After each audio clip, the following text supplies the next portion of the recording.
తెలంగాణ ప్రభుత్వం ప్రతిష్టాత్మకంగా తీసుకున్న కుటుంబ సమగ్ర సర్వే ముమ్మరంగా సాగుతోంది.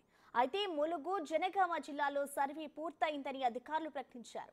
నిన్నటికి 100% సర్వే పూర్తయిందని చెప్పారు. ఇక నల్గొండ జిల్లాలో సర్వే ఇవాళ పూర్తి కానుంది. అక్కడ 99.7% సర్వే జరిగింది.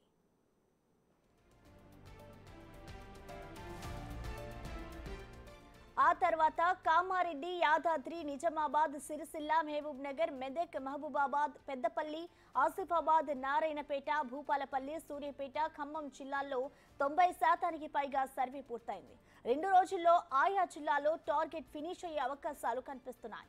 హనుమకొండలో 75.7%, మేడ్చల్, మల్కాజ్గిరిలో 71.2% సర్వే జరిగింది. ఇక మిగిలిన జిల్లాల్లో మాత్రం 80% పైగా సర్వే పూర్తయిందని అధికారులు చెప్పారు.